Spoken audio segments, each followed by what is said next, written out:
Thanks, Jay. It's such a pleasure to be here today. Jay mentioned that I have done some traveling around the province, but it's so nice to be able to see everyone in one room. Last night was amazing. You guys are a great group, a lot of fun, a lot of energy, great personalities, and so friendly. So this is just exciting. So I'm just going to give you a really quick run through of what I've been up to, and I'm going to hope that the slides all work here. Oh, there we go. So just to give you some background about me, I'll go through this really quickly. I think pictures tell a better story than words, but these are the places that I have worked or sort of I went to school. So Carleton University sort of kickstarted a little political career for a little bit. I'm showing my allegiance of which parties I belong to, so that's out there. You can look on my LinkedIn profile and you'd know right away, so I don't hide that from anyone. But I did work for some of the mostly political campaigns before I went to the Capitol Hill Group, which is a large lobbying firm. I was based out of Ottawa, but they now have offices in Toronto, Montreal, and I think a little satellite office in the US. I went into Queen's Park under the Mike Harris government, and I worked for a few MPPs, mostly backbenchers, but also one cabinet minister. And then went to the Ontario Medical Association, where I served as their in-house lobbyist for a couple of years, which was great. I served under 4 presidents, and I reported directly to the executive director of political affairs, but worked very closely with the board and their political action committee and their healthcare futures committee, which was dealing with the future of the Canada Health Act and injecting more private funds into the system and how to make the system a bit more sustainable. I started working with the Canadian Alliance, drifted away from the former Progressive Conservative Party of Canada, and actually was more, I think there was a party that predated the Canadian Alliance, the United Alternatives, and I was involved with that too. I thought that Canadian politics was not moving forward fast enough and decided to go radical and went Republican. This was under the George W. Bush time. So I spent about 6 or 7 years going and running what they called GOTV, Get Out the Vote, for George W. Bush and the Republicans between 1999 and 2006. And then did some work with the Conservatives and Wild Rose. I went out to Alberta. I lived in Calgary for 5 years. I actually went out to work for the former Member of Parliament, Jim Prentice, and then left his office to start up Albertans for Responsible Government, which was a branch of the National Citizens Coalition. And then I ran a mental health charity for 4 years. So I sort of took a hiatus from politics. I thought I needed to, well, meditate. I needed some calm in my life or something. But running a national charity, there's nothing calm about that. It's a lot of fundraising. Talk about pro bono, always asking for money. But it was really, really fun, and we started to look at ways that we could make a real difference in terms of getting our awareness out. Mental health was no longer this really such a taboo subject. I came on board in 2013, and the Bell Let's Talk campaign was making quite a bit of headway at that point. So we thought of things about how to leverage what was already existing and make that voice louder, and so we forged alliances. We started to do many more events. We incorporated a lot more. We used to be the Canadian Psychiatric Research Foundation, and so a lot of it was working with researchers and academics and translating that knowledge to the public. What we needed now was much more conversational knowledge, and we wanted to incorporate people with lived experience of mental health. And so we did a lot of work on the ground to really incorporate on every event we had parents and children and adults who suffer and live with mental health issues and addiction issues. So that was really, really fun. And then we started to get into wearables and digital tech, and I started to, I started my own little digital health company. So I've got Sponsor Finder, which is a digital health app, which talk about raising money. I'm not finding any venture funders in the room because that needs some funding. But so that's sort of in the background and is a little side project of mine. And now I'm with you guys. So the end of my about me. And you can ask me any questions about anything that I just talked about. So like was mentioned earlier, I really hit the ground running here. I spent about the first month traveling around the province and meeting with various presidents, librarians, and visiting courthouses. And I went into jail in Thunder Bay. Give a shout out to Renee. That was really a highlight. I liked going to jail. Knowing that I could get out, that was good. But that was really interesting to me because before I started here, I had no idea the importance of law libraries and the LEARNs and the resource centers. And so that really, being in them and talking to the librarians, I think that was one of the most valuable lessons that I learned early on. And then so I've been meeting also and making connections with other law associations. It's valuable to make sure that we're keeping in contact. So whether it's by phone or in person, I try and do regular meetings, and we're routinely emailing back and forth by email. Queen's Park. So when I came on board, the Ford government had just been elected. And so it was to really ramp up networks and establishments and start to know the staff at the staff level. I thought that was really important, and to get some good allies inside there, and to know who not just in the chiefs of staff, but really the sort of the people who I would be dealing with and the movers and shakers within there. So we set up a bunch of meetings. Kaylee Vokes was one of the first people on my radar. She's in the Ministry of Finance, but she deals with the auto insurance. And if there was one thing that was a little bit talked about with regards to justice on at least at the election issue, the auto insurance had piped up. Not necessarily under Doug Ford, but certainly under Patrick Brown. And so we were interested to see where that was going. She's really handling that issue. Right now they're only dealing with the postal code issue, the Brampton side of things, and how to deal with that, but there are some other things that are coming on, and Mike Winward has been really valuable in coming to a lot of these meetings with me. We had a meeting in the Premier's office with some of the policy advisors. Doug Downey, some of you might be familiar with him. He's an elected member of provincial parliament. He's also the parliamentary assistant to the Minister of Finance, and he is a former guy, so he's a former member of FOLA. And he's a big advocate of ours, so he's a great guy to have on side and keep in regular contact with. I had already tried to reach into Lindsay Park's office, but he made that happen really fast. He's got a good team he's a good connector for us. Roman Baber, Alfred Shore, I think he's a friend of his. So we've got some allies in the Ford government, and then multiple staff in the AG's office. So. That's great. You'll be hearing from the Attorney General later on today, and she'll have 2 of her staff with her. I think one will be spending a little bit more of the chunk of the day with us. So if you're around and I spot you, and I'll try and introduce you, but that should be nice. And full online, so I did the website. Huh. That was a lot of work. I had asked FOLA what their budget was to do this project. I wasn't happy with the website coming in. I think I even mentioned that in the interview, like, no offense, but. And so they said no. So I had to do this myself. And I was saying last night to someone that the benefit of doing this myself was that I had to, it didn't flip over very easily, well, at all. So I couldn't press a button and have everything from the old site rearranged on a nice new layout. So I got to bring myself up to speed on every single thing that we had on the website, which was, looking back, very, very valuable. So I actually know some of the things I talk about now, which I was kind of winging it in the first few months. I like the listening tours, Oh, really? Okay, great. So now I can actually, digest what's being said. I still like listening. I'm not as good at it, but I like it. So the FOLA online, we want to keep information up to date. We're actually a page that people are visiting. I've got it set up with Google Analytics, and I'll get to that in a second, but I really want measuring our results online and how we're doing to be something that I'm looking at. And so I'm looking at what and how we're, to make sure that when I say, I'm tweeting and I'm spending all this time doing stuff online, that we're actually having an impact and people are paying attention. So send us content, because we need the content in order to say something. And the content really comes from you.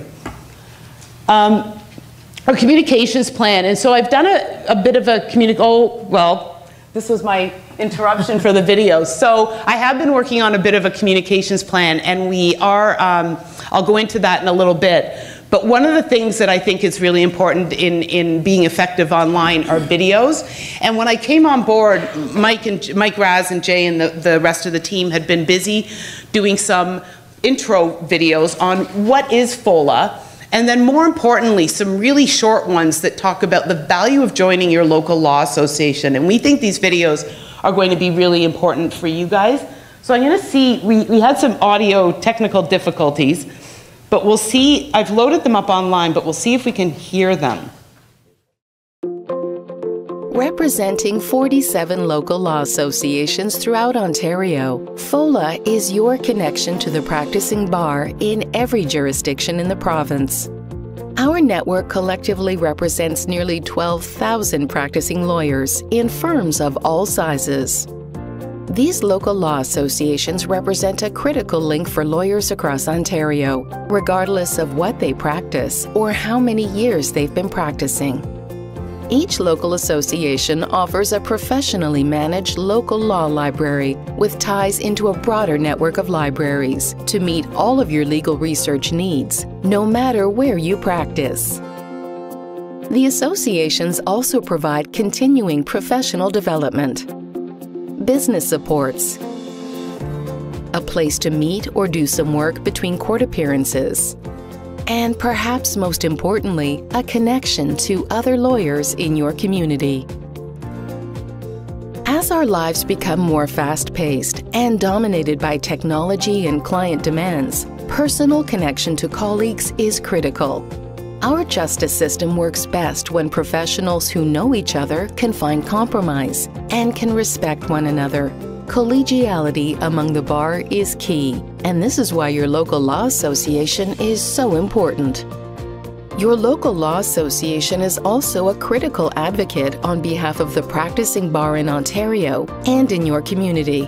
And the primary vehicle for that advocacy is FOLA, the Federation of Ontario Law Associations. Our profession faces growing challenges, and FOLA stands ready to meet those challenges. FOLA has been amazing for me as a professional. I can't say enough about all of the hard work that FOLA has done in advocating, especially for solicitors who are very poor at doing that for themselves. I'll say to a lawyer who isn't a member of the TLA to convince them to join, just give it a try. See where it takes you. You never know until you try. Everybody should be a member of their local association to be something bigger than themselves and bigger than their own sort of firm. Have you ever felt that the problem you were facing is something that no one else has faced, or that you just don't know what to do? Because if that has happened, and I know that for most of us it has, joining a local law association gives you the connections that you need in order to address those situations.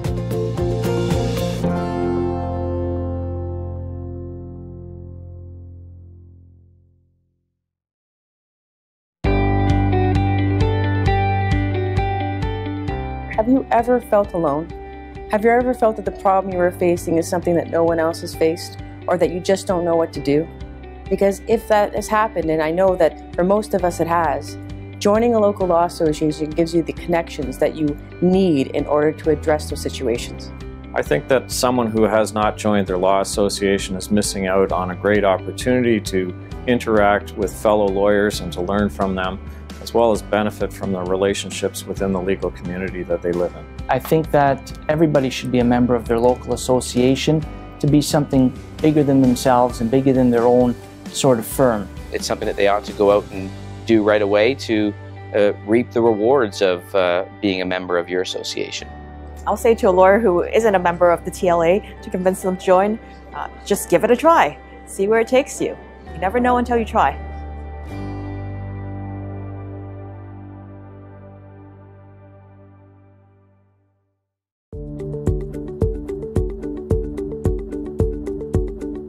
The lawyers I come across in my daily practice are civil litigators. But for the TLA, I wouldn't be meeting real estate solicitors, corporate lawyers, immigration lawyers, family lawyers, and so forth. And it's put me in touch with people that I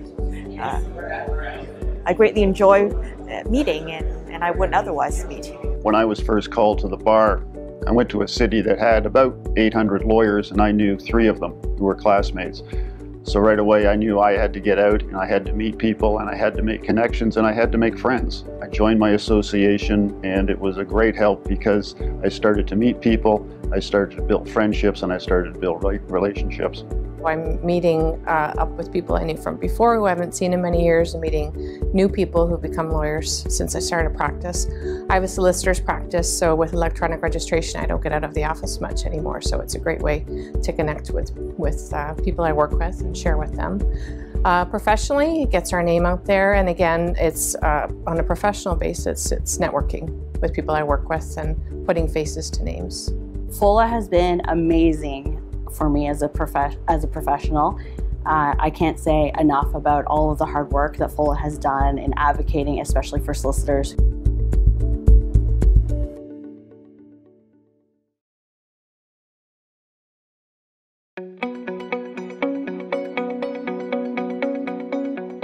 One of the largest challenges that the legal profession is going to be facing, I think, in the next few years is the ongoing issue with the public and trying to address the public's needs, providing quality legal services to them and ensuring that legal service is valued by the public and seen as a necessary requirement in their community.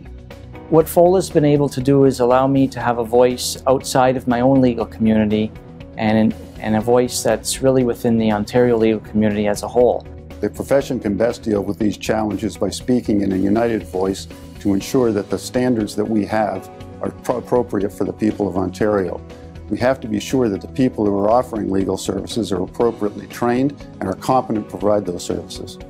I think some of the biggest challenges facing the legal profession are work-life balance, so I think that networking through FOLA and through our local association helps to share strategies with other lawyers, how they deal with that, how they manage their life and their professional activities. Staying on top of legal research and issues does the same thing. I practice in a small firm with 9 lawyers, and sometimes in the daily grind, I lose that sense of connection with the profession. And joining the Toronto Lawyers Association has allowed me the opportunity to engage with issues that concern the entire profession.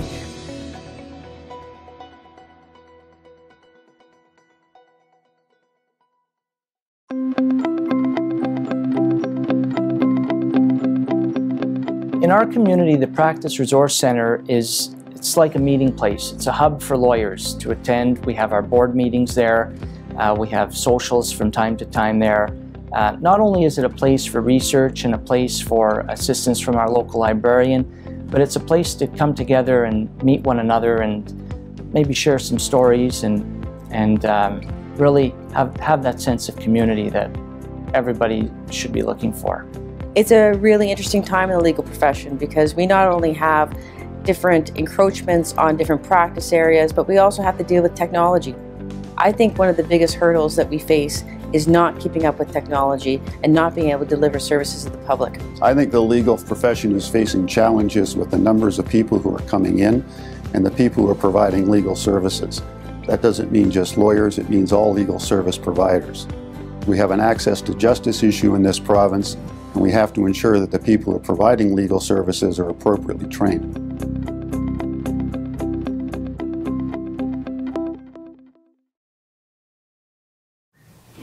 So they're all live on our YouTube channel, so subscribe to the YouTube channel, and then you can, well, you can, even without subscribing, you can share them, but certainly help in sharing those and use them if you want.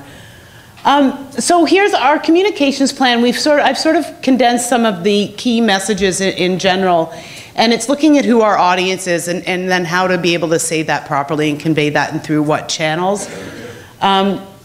I wanted to mention that we've got, these are things that I'll be looking at metrics and figuring out how we're going to be doing it and measuring it, because it's one thing to say that these are goals and it's another thing to be able to show that you're on the right path. So it's working behind the scenes with all the social media analytics and Google Analytics.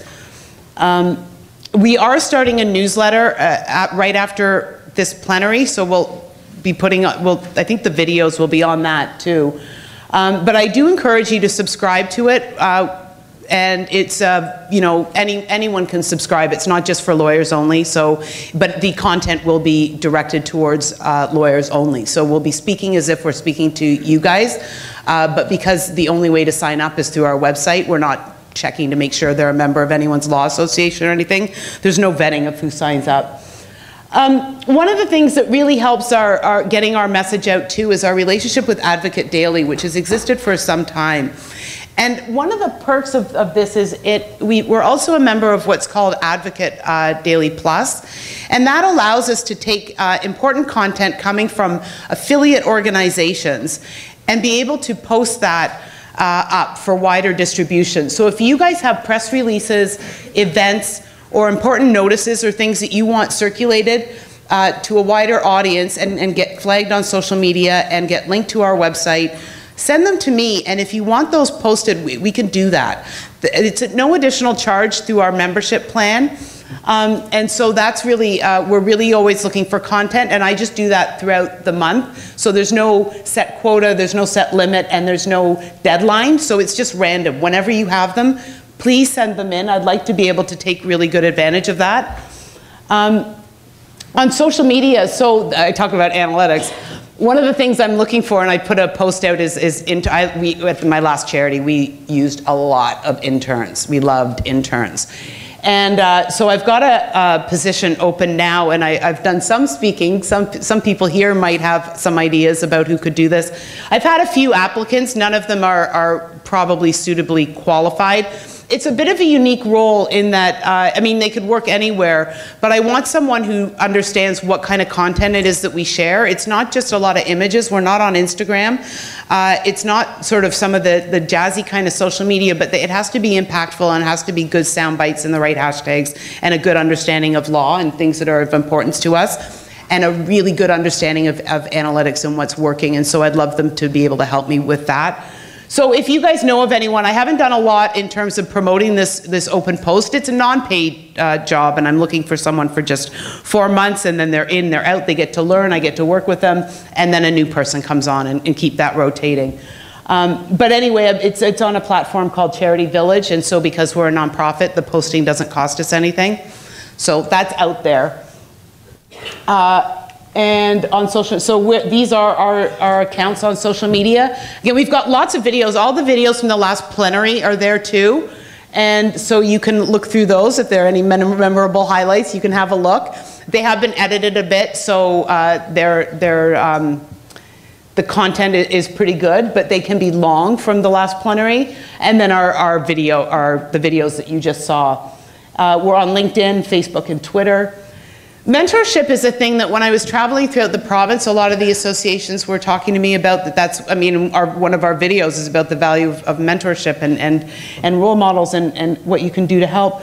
Well, I'm looking at a couple of, and I won't talk too much about this, but we can sidebar after, about certain platforms on our website that might take in people's analytics and be able to match people with certain mentors.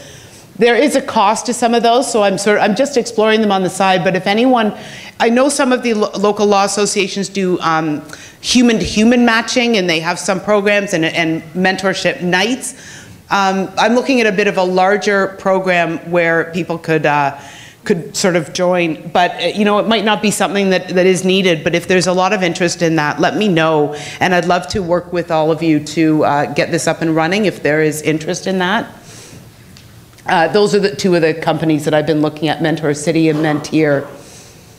And then a post-plenary survey. So this is just a quick final reminder that I'll be sending out a survey after this to gather some information about what you liked, what you didn't about plenary, and some important information that will help us helpfully build up our sponsorship of this event, and then help some of the sponsors that are here today. Please take the time to fill that out when you see it. We'll be sending it shortly after plenary, not immediately after, but within hopefully a week. And so we look forward to that. And then any questions, if you have questions.